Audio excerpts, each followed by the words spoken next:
visitas que están entre nosotros sean muy bienvenidas. Mucha gente, cuando les predicamos, cuando compartimos con ellos el Evangelio, si no les gusta, si no les parece lo que se les dijo, se da por enojado. Me habló muy fuerte, me ofendió lo que me dijo. Pero al final yo me pongo a pensar, ¿quién lo dijo? ¿El que leyó el texto? ¿El que escribió el texto? ¿O el que inspiró el texto? Ya nosotros sabemos, ¿verdad?, el origen. La palabra de Dios, Él la inspiró. El Espíritu Santo se la reveló a estos hombres. Ellos solamente fueron amanuenses.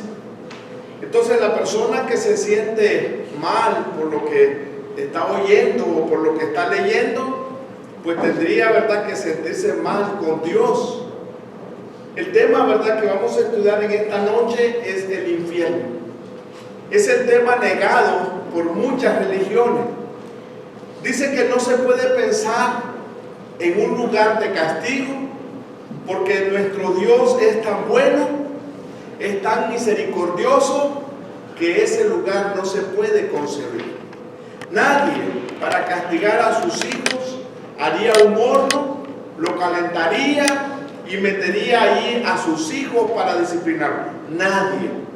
Entonces dice, ¿cómo vamos a pensar que un Dios tan bueno, tan misericordioso, lo va a hacer?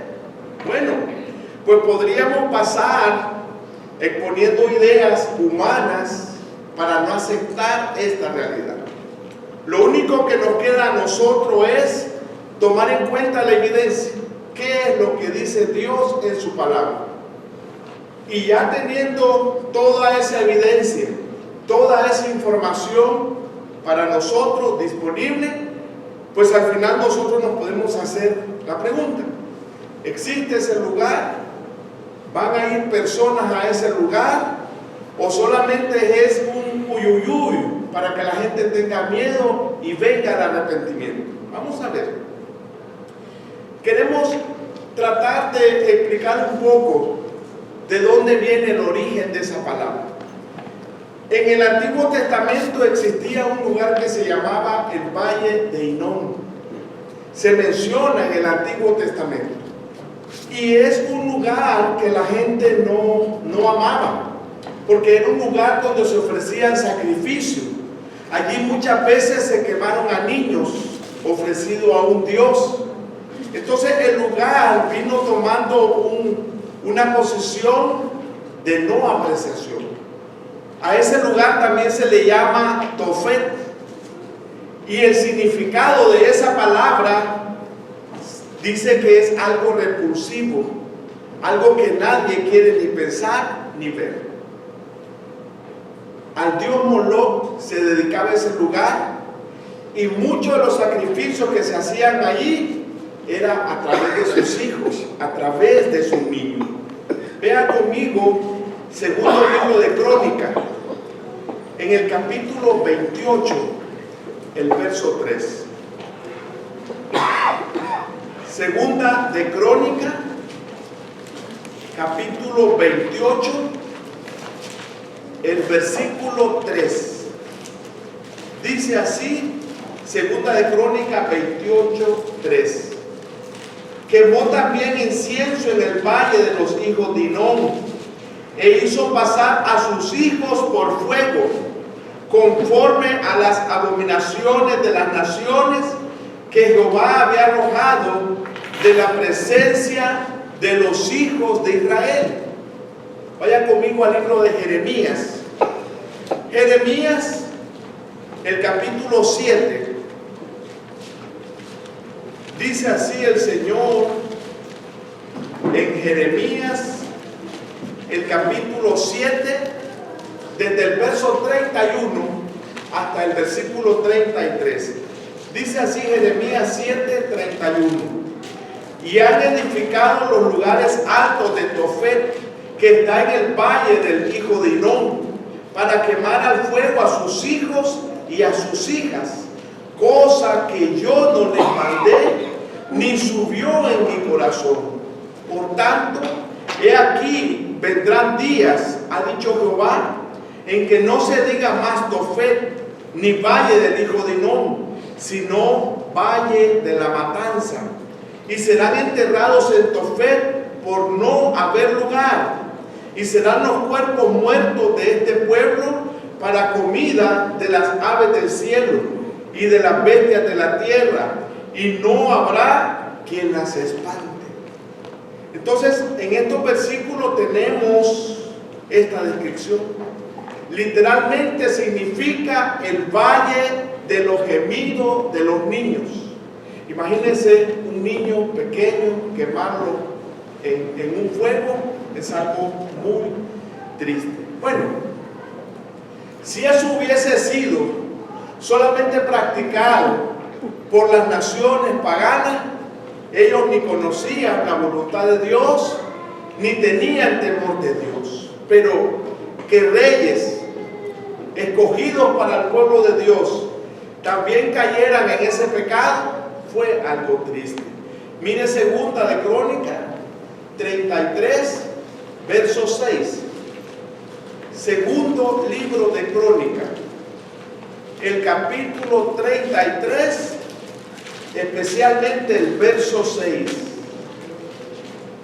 Y pasó sus hijos por fuego en el valle del hijo de Hinnom, y observaba los tiempos, miraba en agüeros, era dado a adivinaciones, y consultaba a adivinos y encantadores.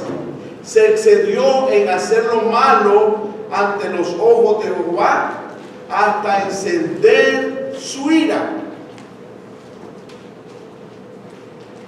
Vino un rey llamado Josías, había sido el rey profetizado, y vino a hacer limpieza de todos esos lugares, y profanó esos lugares tal como Dios lo había revelado. Dice segundo libro de Reyes, el capítulo 23, verso 10. Segundo libro de Reyes, el capítulo 23, especialmente el verso 10, dice así: asimismo profanó a Tofet, que está en el valle del hijo de Hinnom, para que ninguno pasase a su hijo o a su hija por fuego a Moloch. Este rey llamado Josías sí sintió un verdadero celo por las cosas de Dios, quitó los lugares de idolatría y también quitó este lugar que vino a ser repulsivo. Cuando llegamos al Nuevo Testamento, es nuestro Señor Jesucristo el que empieza a usar una palabra y empieza a decir que existe un lugar al cual el hombre tiene que evitar, pero que es un lugar tan triste que solamente nuestro Dios tiene la potestad de mandar al hombre, si no obedece, en cuerpo y alma. Y lo describió 12 veces. En el Nuevo Testamento se usa esta palabra para describir ese lugar. Yo quiero que leamos los 12 versículos y después nos vamos a hacer 3 preguntas. Y al responder las 3 preguntas, vamos entonces a tener una mejor idea de lo que el Señor y los apóstoles nos dicen de este lugar. Vamos a la primera vez que el Señor la usó. Mateo 5, el versículo 22.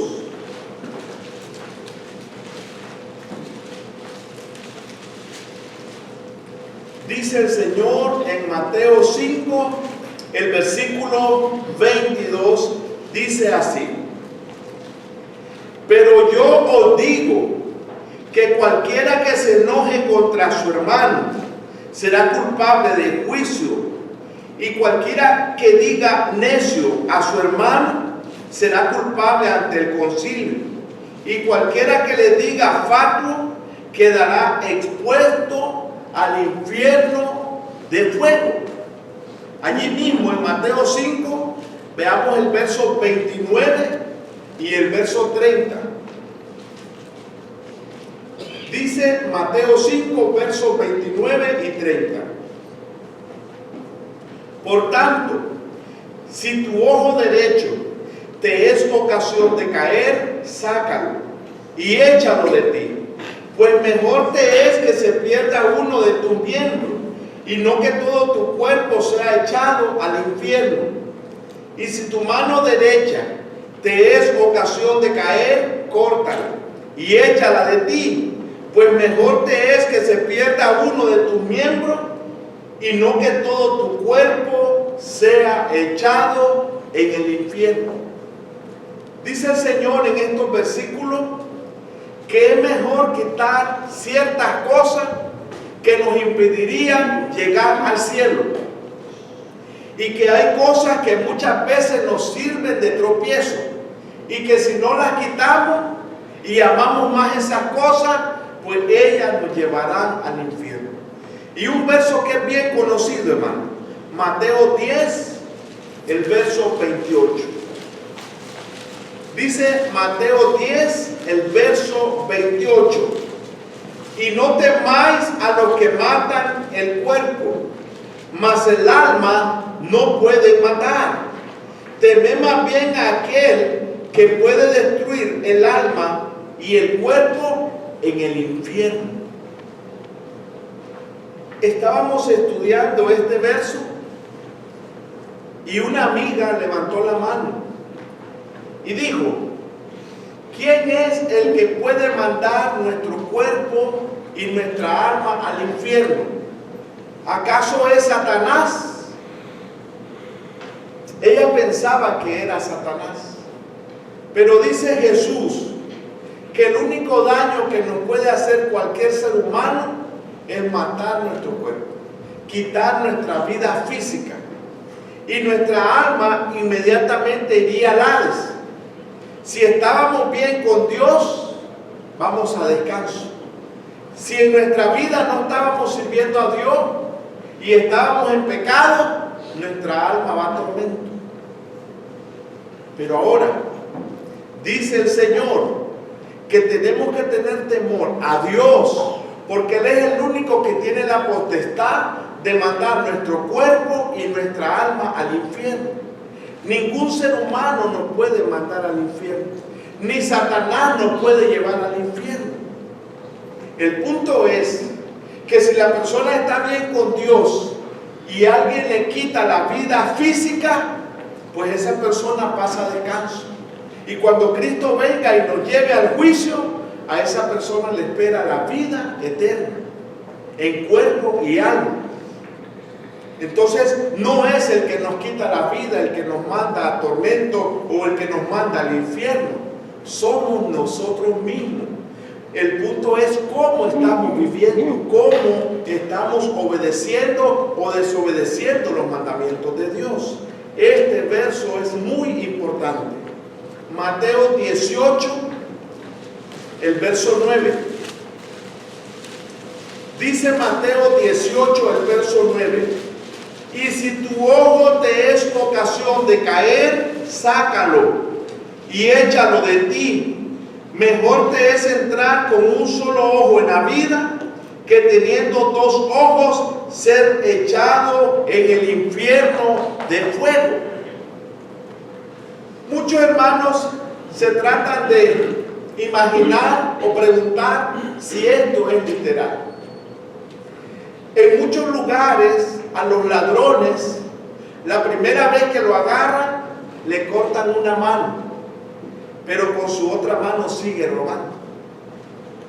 Cuando lo agarran la segunda vez, le cortan la otra mano.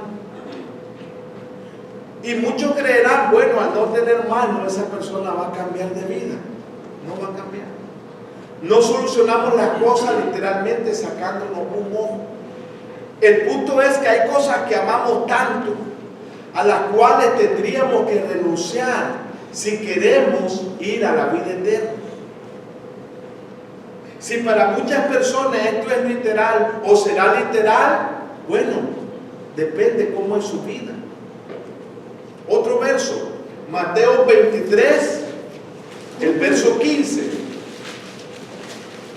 Dice Mateo 23, verso 15. Ay de vosotros, escribas y fariseos hipócritas, porque recorréis mar y tierra para hacer un prosélito, y una vez hecho, le hacéis 2 veces más hijo del infierno que vosotros. Así eran los fariseos, así eran los saduceos. Y el Señor en este capítulo 23 les hace una acusación directamente a ellos. Allí mismo en Mateo 23, el verso 33. Dice así, Mateo 23, 33. Serpientes, generación de víboras, ¿cómo escaparéis de la condenación del infierno? Es una pregunta importante que ellos se tenían que hacer y también nosotros. La pregunta es, ¿cómo escaparéis de la condenación del infierno? Si seguían viviendo como estaban viviendo, en hipocresía, si seguían actuando como estaban actuando, era imposible que pudiesen llegar al cielo. El infierno era lo que ellos iban a recibir por su hipocresía, por no poner en práctica los mandamientos de Dios, por dar más énfasis a las tradiciones y a los mandamientos de los hombres. Los mandamientos de Dios para ellos no tuvieron ninguna importancia, y aquí se los hace ver el Señor directamente a ellos. Marcos capítulo 9, el verso 43. Dice Marcos 9, verso 43. Si tu mano te fuere ocasión de caer, córtala. Mejor te es entrar en la vida manco que teniendo 2 manos ir al infierno, al fuego que no puede ser apagado. Allí mismo, Marcos 9, verso 45. Y si tu pie te fuere ocasión de caer, córtalo. Mejor te es entrar en la vida cojo que teniendo 2 pies ser echado en el infierno, al fuego que no puede ser apagado. Verso 47 del mismo Marcos 9. Y si tu ojo te fuere ocasión de caer, sácalo. Mejor te es entrar en el reino de Dios con un solo ojo que teniendo 2 ojos ser echado en el infierno. Lucas 12, verso 5. Dice Lucas 12, el verso 5. Pero os enseñaré a quién debéis temer. Temer a aquel que después de haber quitado la vida, tiene poder de echar en el infierno. Si os digo a este, temed. Y el número 12 está en Santiago, capítulo 3, el verso 6.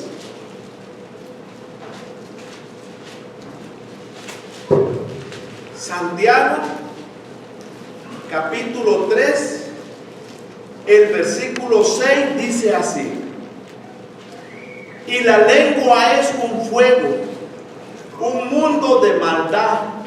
La lengua está puesta entre nuestros miembros y contamina todo el cuerpo e inflama la rueda de la creación, y ella misma es inflamada por el infierno.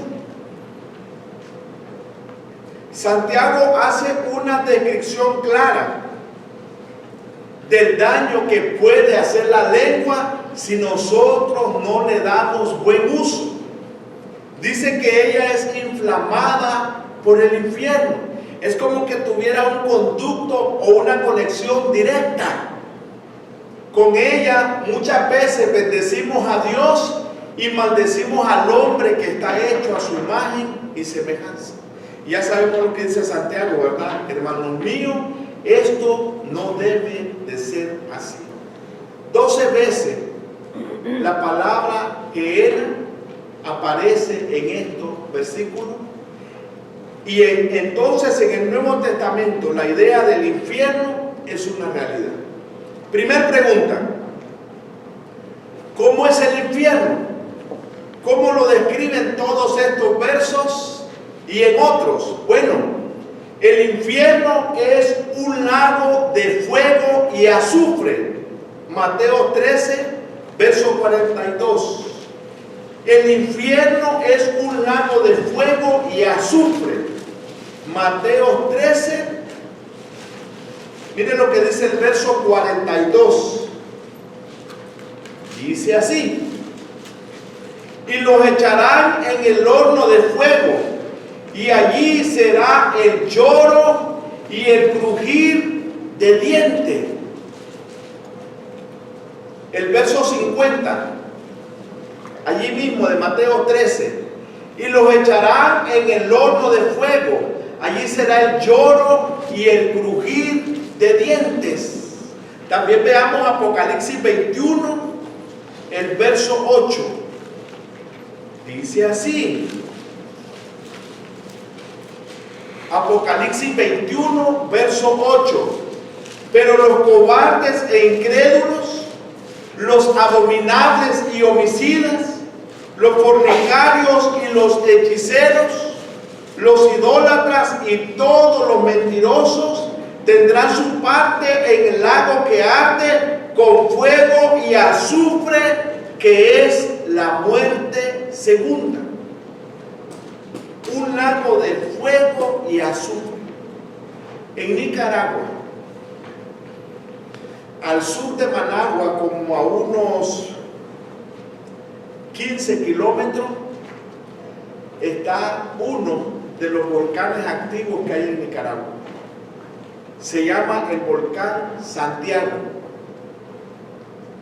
Cuando uno llega, ¿verdad?, la carretera pasa cerca, uno lo primero que mira es un mar de lava, pero ya seca, pura piedra.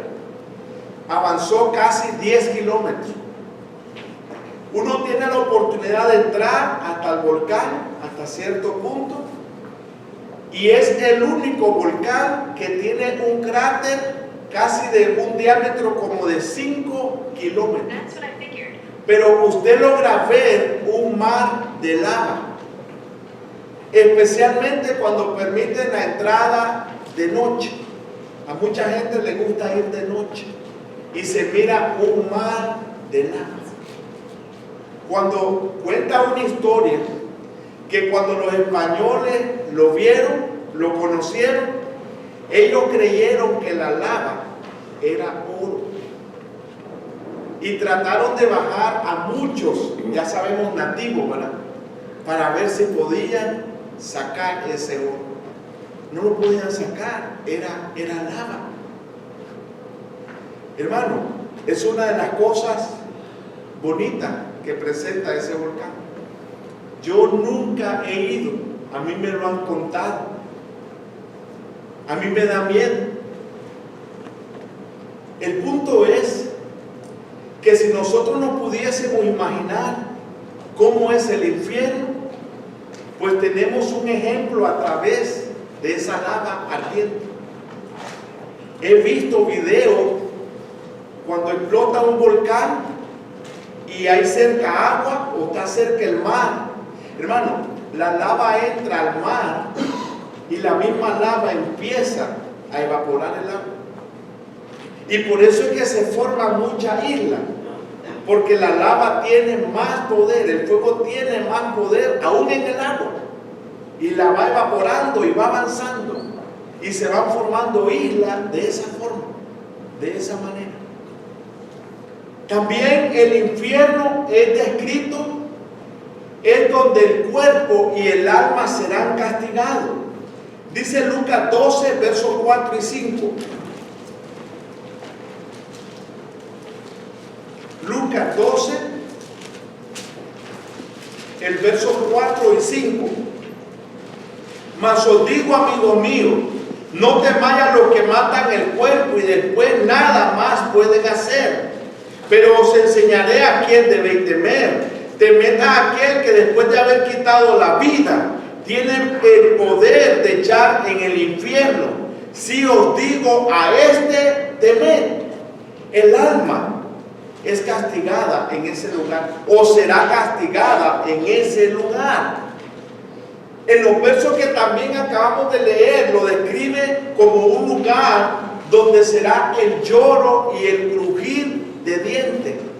También lo describe como un lugar que entrará en función, pero hasta después del juicio, no antes. Lo leímos en Mateo 23:33, y también veamos Juan 5, el verso 29. Dice Juan 5, el verso 29 dice así: y los que hicieron lo bueno saldrán a resurrección de vida, mas los que hicieron lo malo a resurrección de condenación. Esto será entonces después del juicio, como también lo dice Hebreos 10, el verso 27. Dice Hebreos 10, el verso 27, sino una horrenda expectación de juicio y de hervor de fuego que ha de devorar a los adversarios.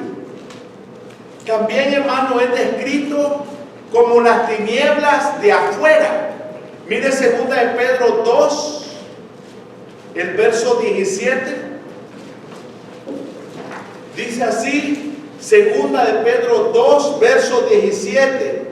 Estos son fuentes sin agua y nubes empujadas por la tormenta, para los cuales la más densa oscuridad está reservada para siempre. Judas, el verso 13. Dice Judas, el verso 13, fieras ondas del mar, que espuman su propia vergüenza, estrella errante, para los cuales está reservada eternamente la oscuridad de las tinieblas. También, hermano, lo describe como un lugar de castigo. Judas, verso 7, como Sodoma y Gomorra y las ciudades vecinas, las cuales, de la misma manera que aquellos, habiendo fornicado e ido en pos de vicio contra naturaleza, fueron puestas, por ejemplo, sufriendo el castigo del fuego eterno. No olviden lo que el Señor mandó para Sodoma y Gomorra. También, hermano, es un sufrimiento eterno. Así lo describe el apóstol Pablo en Romanos 2. Un sufrimiento eterno que no tendrá fin. Romanos 2, verso 5. Dice así el apóstol Pablo en Romanos 2, verso 5. Pero por tu dureza y por tu corazón no arrepentido, atesoras para ti mismo ira para el día de la ira y de la revelación del justo juicio de Dios, el cual pagará a cada uno conforme a sus obras. Vida eterna a los que perseverando en bien hacer buscan gloria y honra e inmortalidad, pero ira y enojo a los que son contenciosos y no obedecen a la verdad, sino que obedecen a la injusticia. Romanos 12, verso 2. Dice el apóstol Pablo en Romanos 12, el verso 2. No os conforméis a este siglo, sino transformaos por medio de la renovación de vuestro entendimiento, para que comprobéis cuál sea la buena voluntad de Dios, agradable y perfecta. Y segunda los Tesalonicenses, capítulo 1, el verso 9. Miren lo que dice el apóstol Pablo. Segunda a los Tesalonicenses 1:9. Los cuales sufrirán pena de eterna perdición, excluidos de la presencia del Señor y de la gloria de su poder. Además que es un lugar de castigo y que es un sufrimiento eterno, también la Biblia lo describe como la segunda muerte, como lo leímos en Apocalipsis 21, verso 8. Y algo especial, hermano. La gente siempre ha tenido la idea de que en el infierno Satanás va a estar cambiando y poniendo en diferentes lugares de castigo. Lo describen como un trinchante, como que va a estar sacando y metiendo a su gusto, pero la Biblia describe otra cosa. Dice en Mateo 25, en el versículo 41, que en el infierno va a pasar algo diferente. Dice así Mateo 25, 41. Entonces dirá también a los de la izquierda: apartados de mí, malditos, al fuego eterno preparado para el diablo y sus ángeles. El infierno es un lugar adecuado y preparado para darle castigo al diablo y a todos los ángeles que andan con él. Pero ahora, varios versículos nos enseñan que toda persona que no quiere obedecer el Evangelio, ese será su lugar de destino. Si todas estas descripciones a usted no le da a pensar nada, entonces en estas descripciones el Señor no lograría su propósito.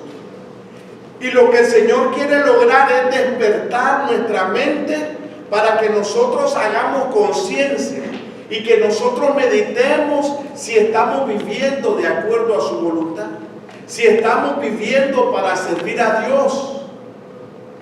Que nosotros podamos siempre hacernos un autoexamen, un análisis, cómo estamos viviendo, cómo nos estamos comportando, o nos estamos conformando al mundo, o simplemente nos hacemos a la idea de que voy a estar aquí, vengo a adorar, me voy a mi casa, ya cumplí con mi deber, ya cumplí con mi responsabilidad, no le hablo a nadie de Cristo, no le hablo a nadie del Evangelio y vivo mi vida por vivir. Y poco a poco envejecemos, poco a poco perdemos nuestras facultades. 5 años atrás yo no usaba anteojos. Y llegó un momento en que yo no miraba las letras, solo miraba algo negro. Perdí mi visión. Necesito anteojos para poder leer. De largo yo tengo buena visión, sin problema. De cerca no, yo necesito mis anteojos. Porque poco a poco venimos perdiendo facultad. Ya no puedo subir a un árbol como lo hacía antes. Antes cortaba mango, antes cortaba mamones, ahora tengo que buscar una escalera, ahora tengo que asegurar las escaleras, ahora tengo que buscar una varita, ahora tengo que idear para cortar. Tenemos un árbol también de aguacate. Tengo que dibujármelo, porque si me caigo, sé que un hueso no se me va a reparar muy fácil. Voy a dilatar varios días sentado. Porque poco a poco, hermanos, perdemos nuestra facultad. Poco a poco ya no estamos guardando tanta información como antes. Entonces tenemos que hoy hacer algo por nuestra vida, por nuestra familia, por nuestros hermanos, por todas las personas con las que tengamos contacto. Tenemos que pasarle este mensaje. Especialmente ese verso de Mateo 10:28 y Mateo 25:41 tiene que hacer meditar a mucha gente. Ese lugar existe. Segunda pregunta: ¿quién o quiénes estarán o irán al infierno? En primer lugar, el diablo y todos los ángeles que andan con él. Ya leíamos Mateo 25, 41. Ahora leamos segunda de Pedro, el capítulo 2, el verso 4. Dice segunda de Pedro, capítulo 2, verso 4. Porque si Dios no perdonó a los ángeles que pecaron, sino que arrojándolos al infierno, los entregó a prisiones de oscuridad para ser reservados al juicio. Este es uno de los versos que siempre nos mete a un poco de problema. Si ustedes se fijaron, yo no lo mencioné en los 12 versos que tienen la palabra Gehenna, porque este no lo tiene. Este tiene una palabra y es la palabra tártaro. Tártaro. Y la palabra tártaro simplemente está describiendo un lugar bajo del Hades. Un lugar de tormento, pero que no es el infierno. Dice que estos ángeles están reservados allí en el tártaro para el día del juicio, y después del juicio sí ser enviado al infierno. Allí la palabra que está es tártaro. Otro verso, Judas, verso 6. Dice así Judas, verso 6. Y a los ángeles que no guardaron su dignidad, sino que abandonaron su propia morada, los ha guardado bajo prisión, los ha guardado bajo oscuridad, en prisiones eternas, para el juicio del gran día. Están reservados, están limitados y están listos para presentarse al juicio ante Cristo y ser enviados al lugar que ya Dios preparó para ellos. Ellos ahí no van a estar ejecutando castigo, ellos van a estar siendo castigados en ese lugar junto con Satanás. Un texto muy bueno, Apocalipsis 20, verso 10. Dice el Señor en el libro de Apocalipsis, capítulo 20, el verso 10. Y el diablo que los engañaba fue lanzado en el lago de fuego y azufre, donde estaban la bestia y el falso profeta, y serán atormentados día y noche por los siglos de los siglos. Todos estos versos que acabamos de leer, Mateo 25, 41, segunda de Pedro 2, 4, Judas 6 y Apocalipsis 20, 10, esos versos nos dicen que el diablo con los ángeles que andan con él van para allá. ¿Quién es más? Bueno, toda la humanidad que no obedezca al Evangelio o que no permanezca fiel al Señor. Y lo vuelvo a repetir, toda la humanidad que no obedezca al Evangelio o que no se mantenga fiel al servicio del Señor. Mateo 7, versos 13 y 14. Dice así: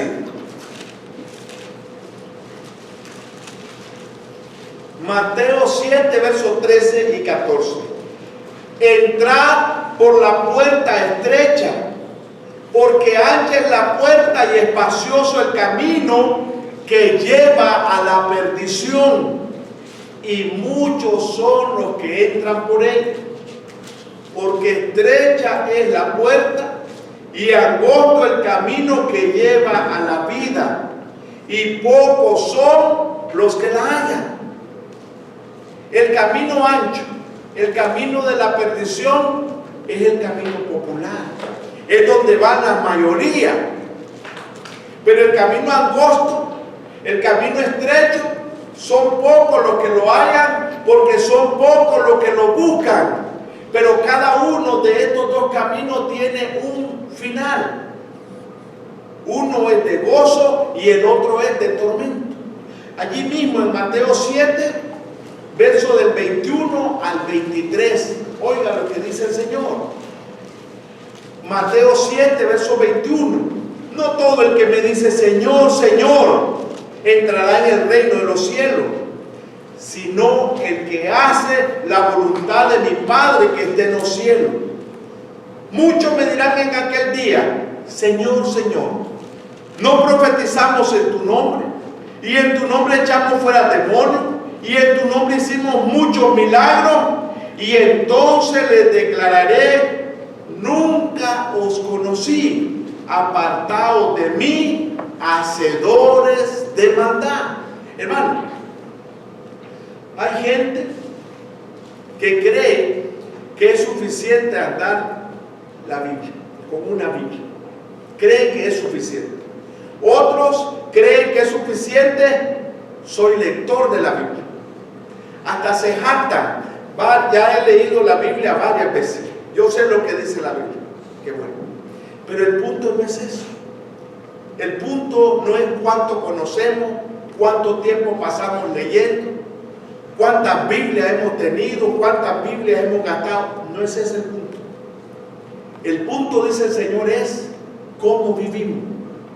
¿Vivimos de acuerdo a la voluntad de Dios? ¿Estamos tomando en cuenta los mandamientos de Dios?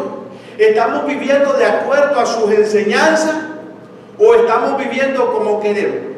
Haciendo lo que queramos. Viniendo cuando nos sentimos con deseo. Y si este domingo nos levantamos con el deseo de ir a la playa, nos vamos a la playa. Ay, que me espere el Señor. Un domingo que le falla al año no es nada. Con esa mentalidad, usted no está haciendo la voluntad de Dios. Su carácter. Muchos hermanos creen que su carácter no es importante. Cómo tratan a su esposa, cómo tratan a sus hijos, cómo tratan a su mamá y a su papá, cómo tratan a sus hermanos, cómo es su carácter. Su esposa le tiene miedo, su mamá no le puede decir nada, sus hijos le tienen pavor. ¿Cómo es su carácter? Nosotros tenemos que ser mansos y humildes como lo era el Señor. Yo puedo tener un rostro serio, pero a mí me gusta reír con mi esposa, me gusta platicar con ella. Yo quiero siempre ganarme la amistad y la confianza de mi hijo y mis dos hijas. Yo quiero que mis hermanos me miren con confianza. No quiero que me miren como un ogro. Muchos hermanos se van a condenar porque no quieren cambiar su carácter. Ese es el ojo que no se quieren sacar. Ellos son buenos ofrendando. Ellos son fieles moralmente. Pero el carácter se ha convertido en su enemigo. Se ha convertido en la piedrita que está allí haciendo daño. Y no lo quieren cambiar. Muchos hermanos dicen, no, es que así soy yo desde que nací. No. Usted es amable con otras personas. Usted es amable con otra dama. ¿Por qué no es amable con su esposa? ¿Por qué no es dulce con su esposa? ¿Por qué a otras personas puede tratarles bien? Especialmente a su jefe. ¿Y por qué a sus hijos, a su esposa y a sus hermanos, a los que están cerca, a los que le aman? ¿Por qué usted no les trata de otra forma? ¿Cómo me van a recordar mi familia? Mi papá era odioso, mi papá era gritón, mi papá era malcriado, mi papá iba a la iglesia pero nunca cambió. ¿O podrán mis hijos y mi esposa decir, sí se esforzaban por agradar a Dios? A mi familia yo no la puedo engañar. Puedo engañar a mis hermanos, pero a mi esposa y a mis hijos no, porque ellos ahí están conmigo, ellos me escuchan. Nuestro hijo mayor tiene 26 años y nuestro hijo mayor nunca nos ha escuchado discutir, y hemos tenido nuestras diferencias, pero no las vamos a arreglar delante de ellos, no los vamos a desanimar. Yo quiero que ellos sepan que el matrimonio es una bendición, pero usted tiene que buscar a la persona adecuada. En primer lugar, que ame a Dios, que sea fiel a Dios, que sea cristiana, que sea cristiano. No ande buscando caritas, no ande buscando figura, porque al tiempo nos engordamos. Perdemos la figura. Al tiempo ya no somos los jóvenes que fuimos, pero el carácter, la forma como tratamos, lo atentos que somos, eso no se pierde. Entonces, hermano, es momento que empecemos a ver, ¿será que esto me pueda llevar al infierno? ¿O será que esto me pueda llevar al cielo? Pregúntese, hermano. Porque la última pregunta es, ¿cuánto durará el infierno? ¿Será como ir a la cárcel? ¿Será como lo que inventaron los católicos del purgatorio?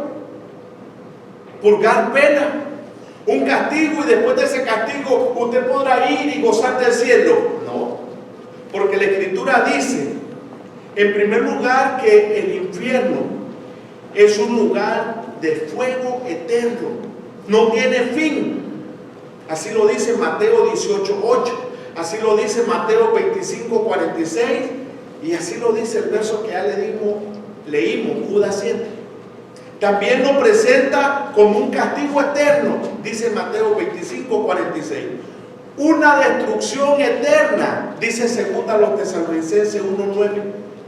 Un juicio eterno, y este verso no lo hemos leído, Hebreos 6, verso 2.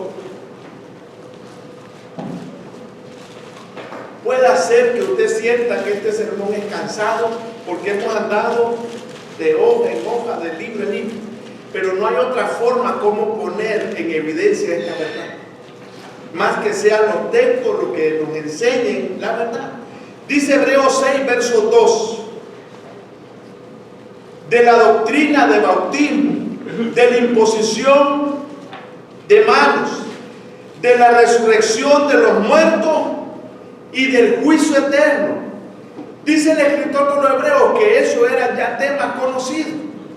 Esos eran los primeros temas que los hermanos tenían que haber aprendido, que hay un juicio eterno,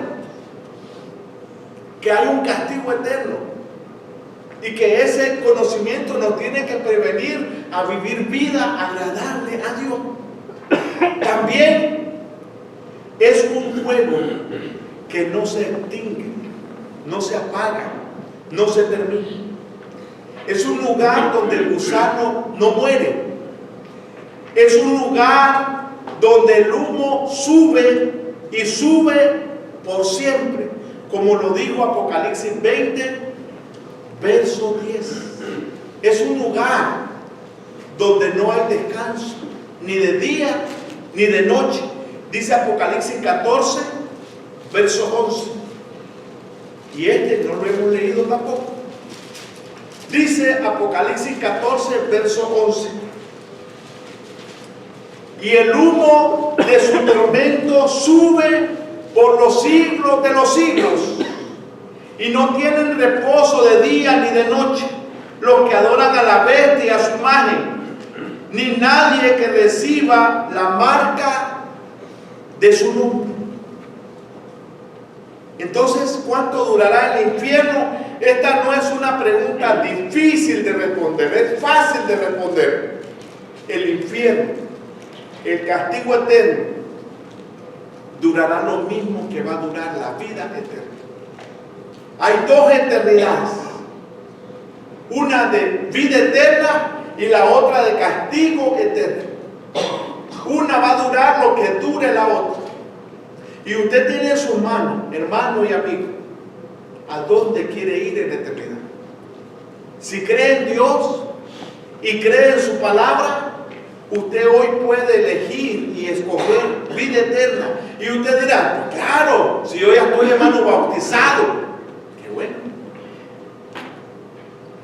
Pero nuestra conversión apenas es el inicio de nuestra vida cristiana.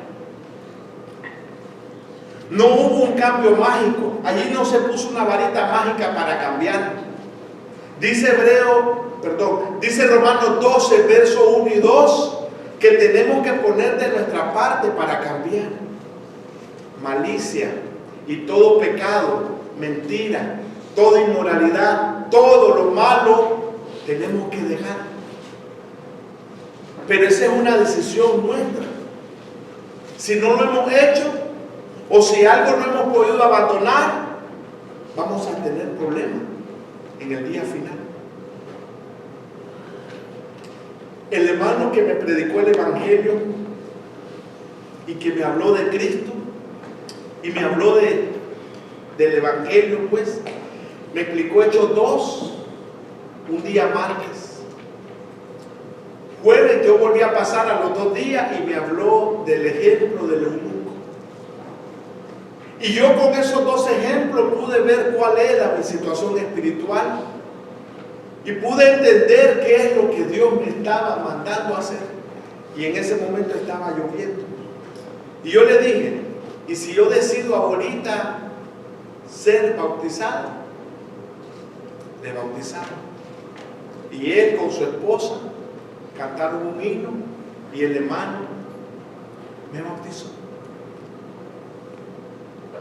Y es una decisión la cual no me arrepiento ni me voy a arrepentir nunca. Dios me ha bendecido grandemente. Dios me dio una esposa que me ayuda, que está a mi lado. Dios nos ha dado hijos en los cuales hemos trabajado detenidamente. Les hemos ayudado en su forma de ser. Faltaba una. El día que cumplió años, ese día se convirtió al Señor. Ahora los 3 son, además de nuestros hijos, son nuestros hermanos. Y para nosotros es una bendición. Pero el ejemplo que yo le quería poner es que el hermano que a mí me enseñó y me predicó el Evangelio, empezó a batallar cada año o cada 2 años con el vicio del licor. Y no lo podía dominar. Se aguantaba 1 año, 2 años, o hasta 5 años y volvía a recaer. Un día me dijo, hermano, yo siento pena. La gente se burla de mí, pero es que no lo puedo dominar. Y estudiábamos, orábamos, salíamos a predicar el Evangelio, éramos, además de hermanos, amigos. Y de repente no estaba el hermano, no quiero mencionar su nombre. Entonces me dice, yo quiero hacer una cosa. Yo quiero que vayamos a un río y que usted me bautice. Porque creo y estoy claro que cuando yo me bauticé, ni iba para la iglesia de Cristo. Yo iba a una campaña evangélica que me habían invitado. Y cuando ya iba caminando, miré una manta que decía la cruz de Cristo a colores. Y me llamó la atención. Y era un hermano salvadoreño el que iba a predicar. Y yo me senté. Y el sermón fue de lo más lindo. Nunca había pensado en el sacrificio de Cristo como ese hermano lo expuso. Y yo fui uno de los 20 que nos levantamos para ser bautizados esa noche. Pero creo que lo hice por emoción. Bueno, vamos. Le bauticé. Y ya han pasado 20 años y el varón no ha vuelto a recaer. Ahora ha envejecido. Pero una de las cosas que me dijo, ¿sabe qué me dijo el hermano? Yo no quiero ir al infierno. Y yo no quiero seguir siendo tropiezo a la gente con este vicio, con este pecado. Y desde el día que se bautizó, consciente de todo, claro de todo, ese varón no ha vuelto a recaer. Nadie puede decir que ese varón volvió a recaer. No lo ha hecho. Cosa curiosa. Y muchos me dicen, hermano, pero si él lo bautizó y después usted lo bautizó, ¿cómo está usted? Es que mi bautismo no depende de quién me bautizó. Mi bautismo dependió de lo que yo creí, en quién puse mi fe. Él simplemente me ayudó a mí a zambullirme. No depende de nuestra salvación de quién nos bautiza. Ese es un concepto errado que tienen muchos hermanos. Yo le animo, los que ya somos cristianos y tenemos algo que dejar o cambiar, hagámoslo por bien de nuestra alma y de bendición para nuestra familia. Y los amigos que todavía no han obedecido, en esta noche ustedes tienen una bonita oportunidad para servir a Dios. Usted puede servir a Dios de corazón. Usted puede ser ejemplo a otras personas sirviéndole de corazón. Deje el mundo y venga al Señor, porque Él está dispuesto no solamente a perdonar sus pecados, también está dispuesto a darle la vida eterna, gozar de la vida eterna en el cielo, lo cual no tiene comparación. Gracias y que el Señor nos bendiga.